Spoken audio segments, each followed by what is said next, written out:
What's up, guys? Welcome back to another episode of FTB Infinity on the HermitCraft server. So with this Wyvern armor, when you're sneaking, which I'm doing right now, I'm sneaking, you like sneak really fast. I think that's hilarious. Like you're almost running. You have the same speed you'd be running without the armor when you're sneaking with the armor on. I don't know. I think that's crazy. Anyway, welcome back, guys. I made myself a new hammer. So this hammer right here has got a cobalt head. It's got a manulin rod. And it's got two paper plates on it, right? So what's cool about this is I was able to actually put a redstone flux capacitor on there. You see this one's got 2 million RF, whereas like my shovel only has 400,000. It's got a hardened flux capacitor. So yeah, you can put the higher tier ones on these weapons. It's based on the tool durability. So this tool has an effective durability of 8,000, but the actual durability, I think that's what it goes off of, is 6,400 because of that manulin rod. So yeah, with the more durability, you can put the higher tier flux capacitors on there. So I was kind of looking to make a tool that had a lot of speed, that had soak touch, and yeah, so I ended up making this little guy right here, and I was just testing it out, and I could in fact put the redstone flux capacitor on there, which is good because those things charge a lot faster than the hardened ones. So yeah, this is my new nether quartz gathering tool, and I was using it, and I gathered a decent amount of nether quartz now, so we're stocked back up on this stuff, which is good. Oh yeah, there's more quartz up here too. Got a lot of quartz now. So yeah, we're stocked up on that stuff. Now the reason why we need that is because the laboratory blocks that we're building with in our base require that. It's like 1 for every 8 blocks. But you can also use that to increase the sharpness of a sword. So yeah, you need a lot of quartz for that. Also, I was looking, we need tesseracts. And I was looking at the recipes for tesseracts, and you could do this with the thermal expansion recipe. Let's see, it's this one, hardened glass, and that is like 8 pulverized obsidian. Yeah, this recipe right here. 8 pulverized obsidian plus a lead ingot gives you 2 hardened glass, which I guess is all right. But you can also use the Ender IO fused quartz, which is, well, it's 4 nether quartz gets you 1 of these, and 4 of those get you a tesseract, basically. So we don't have to worry about pulverizing obsidian and taking lead. We can just use nether quartz, and I think that's probably a much better way of doing it, especially since quartz is pretty easy to get, and we have a whole lot of it. So I think what I'm going to do, I'm going to go crazy. I'm going to go crazy here. Whoops. Give me my sword back. I'm going to go crazy here, and I'm just going to put in a whole bunch of... Oh, you know, I think we have to switch this to hull smelting? I think that's what we have to do. And that should make us some fused quartz, right? Wait a second. Why did that only make 1? Hold on. Let's watch this go again. Okay. Now we got 4. I'm not sure. Oh, you know what happened? Okay, so I clicked the first stack in there, and it started smelting immediately, and then I clicked the other 2 in there, so only made that 1 because it started with 1. Now it's making 3 at a time. Okay, that had me confused for a second. I was like, did I just lose a bunch of quartz? Okay, so we can go ahead and take this. Actually, I'm going to wait for 1 more recipe so we can make ourselves 2 tesseracts. Give me. Okay, very good. So yeah, we're going to make ourselves a couple of tesseracts here. So what else do we need for this stuff? We need, oh, the enderium ingots. Of course we do. So we need to make all of this stuff. So this is pyrotheum dust, which is sulfur. You can get this in the nether. There's nether sulfur available. I think I also have that IC2 sulfur right here. Let's see, what else do you need for that? Blaze powder, which we have because of D-Max Blaze Farm. Redstone we got plenty of, and pulverized coal, which if we don't have any, we can go ahead and just pulverize them. That's not a big deal. Ender pearls we have plenty of, and enderium base. Okay, so this is new. This is Ender IO. Wait, what? Hold on a second. Okay, so an enderium blend and the pyrotheum dust will do that. So enderium blend is pulverized shiny metal and some tin. Maybe we will go the Ender IO route. Oh no, that still requires shiny metal as well. Is there a way we can get this cheaper? No, it looks like those are the only 2 recipes that we have available. So either way, it's pyrotheum dust, and then it's 2 ender pearls plus this enderium base. So shiny ingots. How many of those do we have? That's blizz powder. We have 2 shiny ingots. That is not very much. Now you get this stuff, I think, is a byproduct of pulverizing ferrous. Oh man. Let me check in my chest here. Do we have any? We have a bunch of ferrous, and I think I've been smelting that. I haven't been pulverizing it, which is a huge mistake.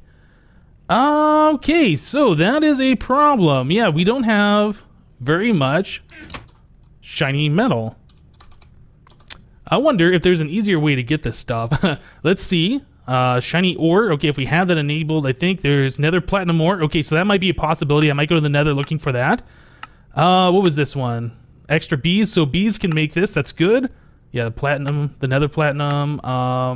Yeah, the ferrous ore. Whoops. This is the way you normally collect this, especially at the beginning of the game.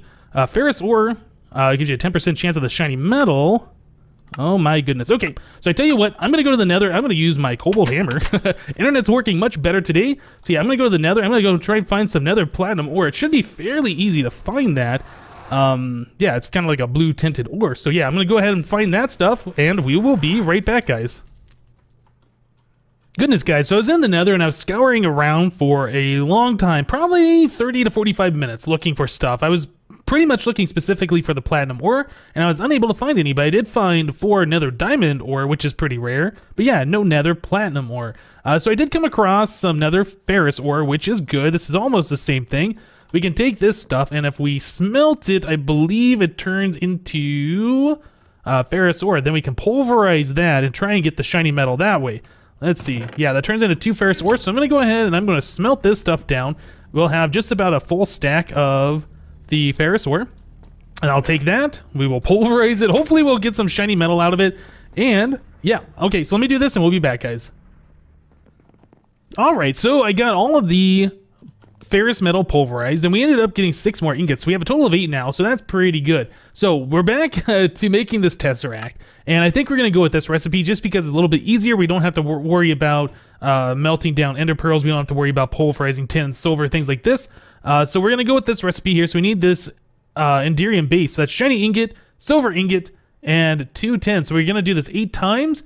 So we need 16 tin and 8 silver. So what do we got here? There's some silver. Let's get 8 of that. And 10. Where are we at? Oh, we only got 10 of this. Let's grab a little bit more. I'm sure we got some in this. It's a different type of tin. Let's just grab 16 like that. We'll stick this in here. Okay, so we need to put this into here. See, 10. Oh, you know what? I put the wrong thing away, didn't I? Let's look at this once again. So it was 10 silver, and shiny. And I think I just put the silver away instead of the 10. And I think I only got 7 of those instead of 8. There we go. Okay, I think we should be good now. So this, that. Is that going to do what we want? Oh yeah, okay, so that's making our Enderium base. That's exactly what we need. And then we take that, and we put that with an ender pearl, right? And pyrotheum dust. So I went ahead and I made up a bunch of pyrotheum. Got 30 of it here, so that should be pretty good. So we're going to need some ender pearls. Don't really know how many we're going to need here. But I think I'm going to try and turn all of this into what we need. Is it just like that? Was there another material? Man, I've looked at this how many times now, and I still can't remember what we need. Let's see. Oh, it's also this guy right there. Okay, so this is going to take a long time. So let's go ahead and make another cut until this is done, and we'll be back, guys. Alright, guys, so this is still going, but I've collected 8 Enderium ingots so far, so we should be able to get going what we need done. So we need to get ourselves, I think, 2 diamonds. Let's go ahead and grab that. So yeah, we need to make this recipe here. Okay, so let's click on the crafting table and look at this, and there's 2 of those. Alright. So now we need to take these frames and fill them up with liquid ender. So we'll use the fluid transposer again. I'm going to have to run some cables over to these guys, and I need to actually switch this. Is it orange? Yeah, I think it's orange. Okay, so we need to switch it like that. These guys are full of power now. We're just trying to get some ender pearls in there. So I believe it is... Oh, geez, that is not good. I need to grab some of these ender pearls before we're out. I believe it's 4 ender pearls equal 1 bucket, and we need 2 total buckets. So I'm going to have to go farming some endermen again. Okay, so we're going to go ahead and melt up these ender pearls in the magma crucible. That's going to come over here. Once we get 1,000 millibuckets, I do believe it's going to start filling up one of our, tesseract frames. Okay, so once we get the full tesseract frame, what do we have to do to convert that into a tesseract? Well, we need a little bit of Tinker's alloy, which I believe is bronze. Yes, it is. And then some silver. So we just need to wrap that all together. Let's get our first one here. Nice. Okay, so we need some bronze and some silver. I don't think I have bronze in there. Bronze, energetic copper, aluminum brass. Oh, okay, so we're low on bronze. So that's copper and tin. Oh my goodness. Can we get applied energistics up already? Because I am tired of this. Okay, so let's do copper and tin. Double click so it's yellow so we can highlight our items here. It appears I don't have tin in there. So there's some tin. Okay, so I believe it is 3 copper and tin like that. All right, so we'll do the forestry recipe for some bronze. Very good. Okay, so now we have bronze. Let's go ahead and get rid of the copper and tin out of NEI. We don't need that anymore. So it's silver. Nope, I still don't have silver, do I? Silver. All right. So there is our first tesseract. It seemed like it's a little bit more complicated than it needed to be. There's another frame. We'll go ahead and do that same thing over here. It looks like my internet's starting to lag a little bit. Hopefully it'll hold out better than it did yesterday, which was kind of ridiculous. All right, so there we go.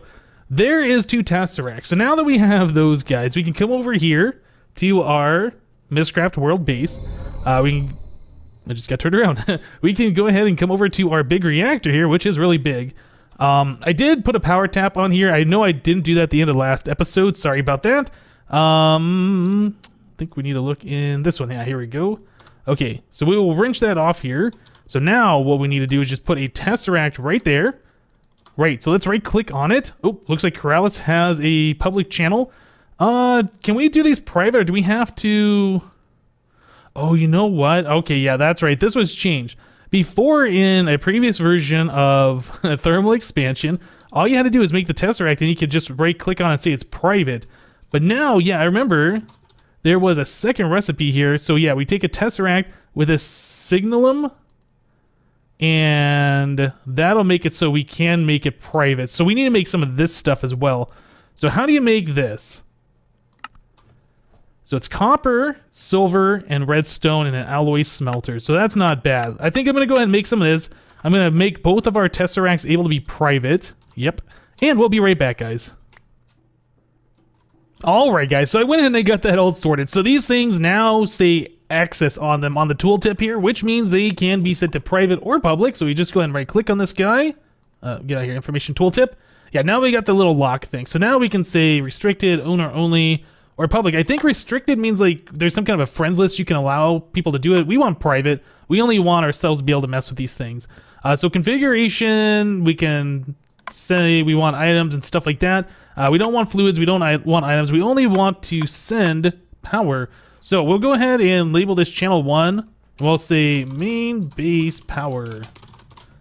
And click the save frequency and we'll turn it on. Okay, so now channel 1 is sending power that we have stored in our big reactor. So anywhere we put down this other tesseract, we set this thing to private, owner only. Our main base power comes on. We can go ahead and block all these other things because we don't care about them. And we want to receive energy. So we'll go ahead and turn that on. So the power from there now exists over here.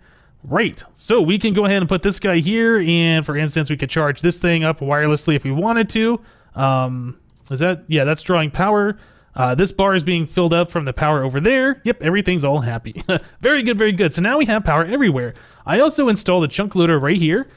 This is just a crafting table, some gold, and an ender pearl. This will keep things loaded when I'm not in this dimension anymore. So if we show the lasers, you can see I just don't have that much loaded. I think that is a total of 25 chunks. It's like pretty small square area here.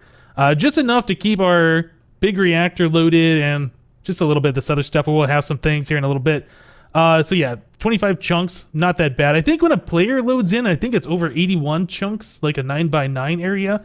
So yeah, this is very small footprint. Okay, so we'll hide those lasers. Now we have power everywhere, so we can actually take this back to the overworld with us if we wanted to, and put power wherever we need it. So let's see. I think the next thing I wanted to do was try and set up a very, very basic applied energistic system. I want to be able to have all of my stuff in one location, easily searchable. So in order to do any of this stuff, let's start looking at applied energistics. All right.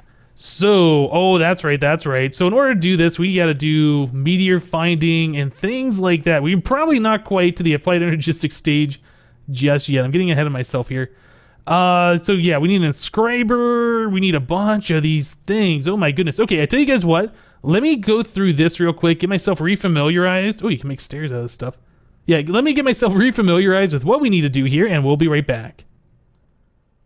Alright guys, so I'm getting myself refamiliarized with applied energistics. It's been a little bit of time. I haven't really used AE2 that much. I used it kind of in mod sauce a little bit, but that's been months.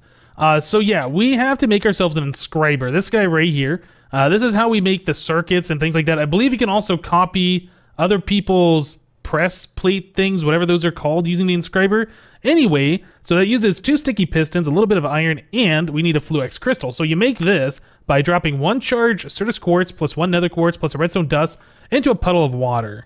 Aha. So the charged Certus quartz, I think I'm going to do 2 at a time. Charged Certus quartz, regular Certus quartz, and then I think it's a 2 nether quartz. And we'll do this. So we need some water. I don't have a water bucket on me for some reason, which is really weird. Normally I do. Okay, there it is. Okay, so there's our water bucket. I don't think there's a spot in this base really where we can put down water. Well, I guess we could just do it right here in our pool. Sure, let's do this actually. Okay, so Certus quartz, charged quartz, and nether quartz. And those guys all interact with each other, and they'll combine into the fluix, right?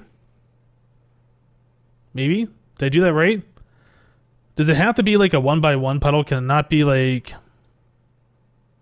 I'm not sure now. Okay, let's take a look at this one more time. So, oh, you know what? It was redstone, wasn't it? Okay, not... Okay, yeah. Sorry. We got 2 redstone on us. I think this will work. I think it'll be able to recognize what's going on here. There we go. Unnatural. Alright, so there we go. We got some fluix. We didn't need the regular Certus quartz. Right. So now that we have that, we should be able to make our inscriber, which is just some iron and sticky pistons. So we can go ahead and do that. Perfect. So let's hit this guy down real quick. What does this look like? Right. So I believe you have to put in a press here and some materials and things happen and all of this stuff. It's all good. So the next step is we need to actually get ourselves... where are they? Are they not shown here? They should be shown here somewhere. There's a couple of different plates that we need. I really am not seeing them. Is it these things? Inscriber calculation press. So yeah, you can duplicate these things in an inscriber. Wait, is that what we just made? Yeah, okay, so we need to get the press. We can put in a block of iron and we'll duplicate those. So I believe Corrales said that he had all 4 of the different types. So what I might do is go over to Corrales' base and copy those. We got plenty of iron to copy it with. So yeah, I'm going to go do that, try and get the 4 of the different presses we need, and we'll be back. Alright, so I went over to Corrales' base. He didn't have all of them. He only had 2 different types. He has this inscriber silicon press, and he has this inscriber logic press. So I just went ahead and I copied an inscriber silicon press, but I want to show you guys how I have this set up right now. So I just have my tesseract next to an energy acceptor. The energy acceptor really wasn't that bad to make. So it's 4 iron, 4 quartz glass, and one of these fluix crystals, which we already made. The quartz glass, you just pulverize up some nether quartz and 4 pieces of glass. Pretty easy. Okay, and then, yeah, that gives this thing power. So all we got to do is just put in a block of iron here and put in the other press we need, I guess the logic press. So that'll do its thing. A little progress bar goes up and copied. Perfect. Okay, so I need to go return these 2 back to Corrales' base, and we need to get the other 2 items, the other 2 presses. So yeah, I wasn't seeing these before, but there's an inscriber calculation press, an inscriber engineering press, an inscriber silicon press, and an inscriber logic press. And I also saw there's an inscriber name press. I'm not sure what that is used for. I think that might be new since the last time I used this. I don't know. Okay, so yep, I'm gonna go ahead and return those back to Corrales, and we will be back, guys. Alright guys, so I just asked if anybody else on the server had the engineering and the calculation press, and Michael said he did. Michael is playing on the server. He was on the Minecraft server, or I guess he is a part of Minecraft actually, but he's playing with us as a guest. So yeah, he just made these things up for me. Oh, thank you. I'm gonna give you iron back, sir. Thank you very much. Awesome. So now we should have all the different types of our presses that we need. Awkward. Okay, I'm gonna bust out of here before things get weird. So yeah, he's over here. Let's actually look at the mini map. He is right here. That was his base that we were just at, and the spawn town is over here. So he's just a couple biomes away. Not too far. Just go, what is that, southwest over to his base? Yep, not too bad.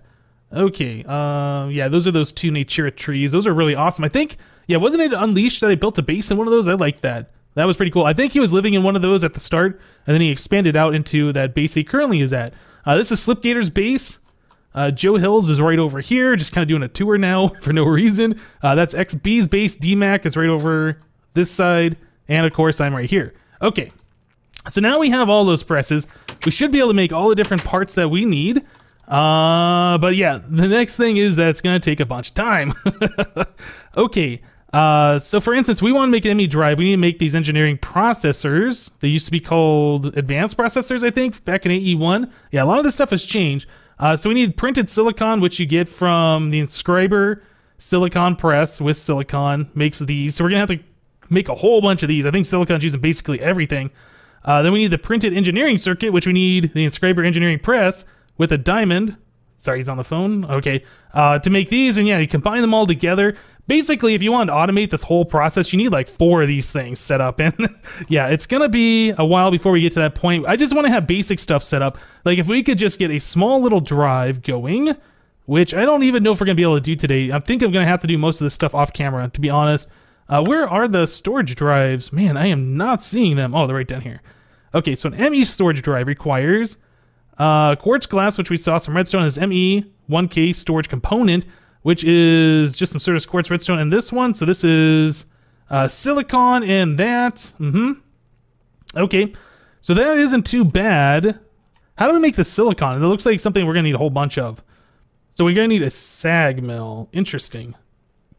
We need Ender IO to actually make applied energistics stuff. Okay, got it. So clay looks like it's probably going to be the best way to get that. That's an 80% chance for 2 of them. Let's see what else. Sand, that's a 50% chance, 50% chance.